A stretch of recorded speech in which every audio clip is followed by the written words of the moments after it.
হাসিনা বিবি বয়সের ভারে ঝুঁকেছেন, সোজা হয়ে হাঁটতে পারেন না, তবে একা একাই ঘুরে বেড়ান। তারকেশ্বরে যান, আবার শরীর খারাপ হলে চুঁচুড়া ইমামবাড়া হাসপাতালে যান।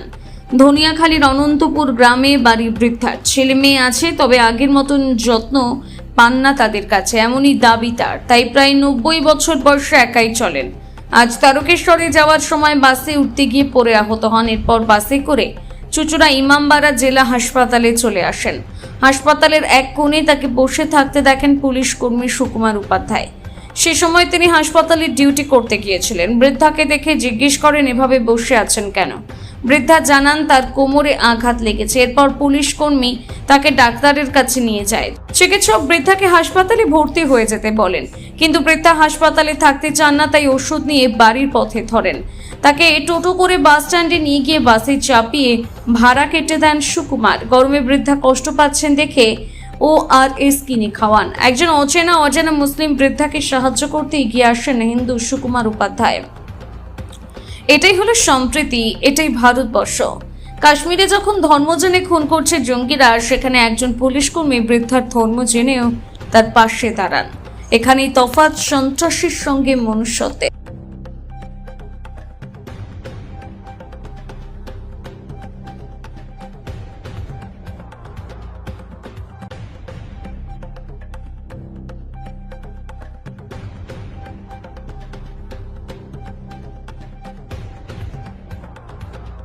তো হাসপাতালে এলেন কি করে? আমি আসি বাপ, আমি জানি হাসপাতাল ঘোরাঘুরি আসি তো।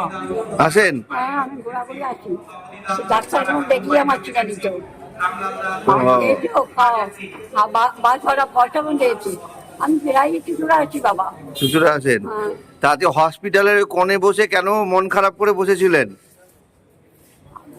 খারাপ হয় না বাবা, নিজের ছেলে, নিজের মেয়ে, নিজের জামাই বেমান সব বেঁচে দিলাম ভাই। তা আমার ছেলে তো আমার অনেক কয়টা সে বাবা তোরা পেয়েছি, ওকে আমি কাঁদাতে পারবো না।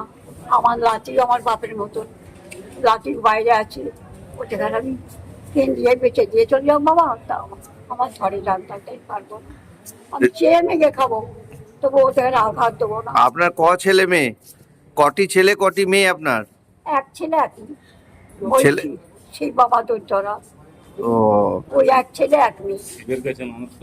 মানত করা সন্তান, মানত করে সন্তান পেয়েছেন শিবের কাছে। বলছি, ছেলে দেখাশোনা করে ছেলে? সেটা করছে তো বাবা, ওই মেয়েটা বেশি তো খারাপ করলো, বেশি করে তোর নেই সব আমার, তোর নেই সব আমার। ঠিক আছে বাবা, আমি মরে গেলে তোর সহ্য না হয়, এত কথা আমায় ভাত দিবি তো, আমি তো আমি দেবো না। ছেলে ভাত দেয় না? ছেড়ে যায় বাবা। তাহলে কে দেয় না? আর খারাপ কথা কোনো আর বলতে পারি না বাপ। না বলুন না, কে দেয় না? বৌমা দেয় না? বৌমা তোর একটা চাষতো ভাই বিয়ে করেছিল, সাথে ছেড়েছে। আমাকে সবাই বারণ করছে, জানবে কি আমার একটা ছেলে, আমায় দেখলে আমার স্বামী যা আছে আমার ছেলে বউ, এই তো বাবা। আর আজকে শরীরে কোথায় ব্যথা লেগেছে? কোথায়? কোমরে? কি করে লাগলো? আমি ইতিহাস আর পড়তে পারছি না বেটা। আমার এইরকম বড় বড় রাম ছাগল বড় বড় খাচ্ছি, ওপরে উঠেছে ছাতে, আমি বাবাতে যে বাবা লেগেছে? রাত লেগে গেছে, ছাদ থেকে পড়ে গেছি। পড়ে গিয়ে আমার ছেলে আমার পায়খানা ছাড়া ছুটে এসে আমার বুকে করে গেছে। সেই ছেলে আমার কি হয়ে গেল বাবা, মা বললে না। এখন কোথা থেকে পড়েছেন? এখন বাস?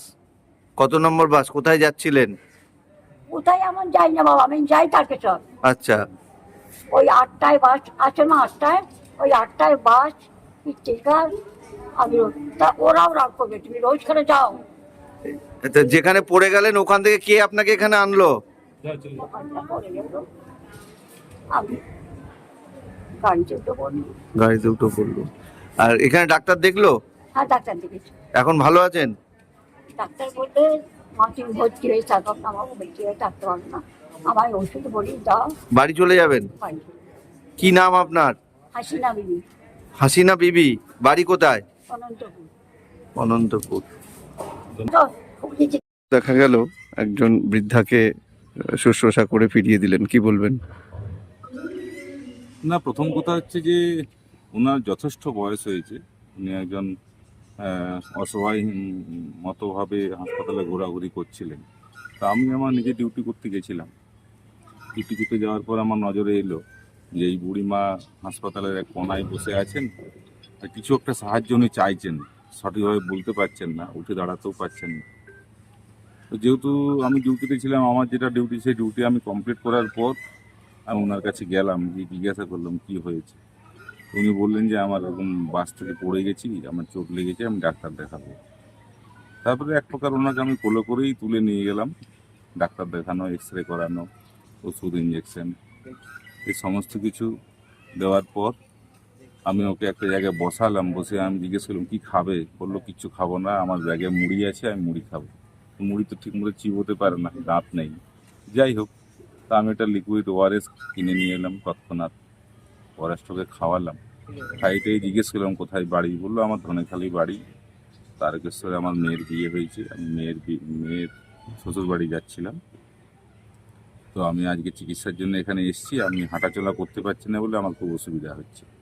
তা আমার দ্বারা যতটুকু হয় সেই হিসেবে আমি যতটুকু পেরেছি করেছি। এবারে ওকে আবার টোটোয় করে আমি নিয়ে এলাম বাস স্ট্যান্ডে। নিয়ে এসে 17 নম্বর যে বাস জোড়া ধনিয়াখালী, ওই 17 নম্বর বাসে সিট করে ওকে ভাড়া টাড়া আমি দিলাম।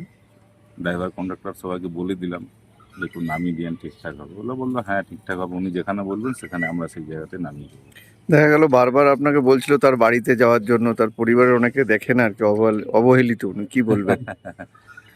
বুড়িমা আমাকে বলছিলেন বাবা তুমি আমার সাথে চলো, আমার পুকুর আছে, জমি আছে, খাসি ছাগল আছে, সব তোমাকে আমি দিয়ে দেবো। ওনার মনের ইচ্ছা বলেছেন, হয়তো একটু পরিষেবা আমি ওকে দিয়েছি, সেই হিসেবে উনি খুশি হয়েছেন। সেই হিসাবে ওনার মনের ইচ্ছাটা আমাকে বলেছেন, আমারও শুনে ভালো লাগলো যে হ্যাঁ বুড়িমা খুশি হয়েছেন আমার কাজে। কি নাম আপনার? আমার নাম সুকুমার উপাধ্যায়।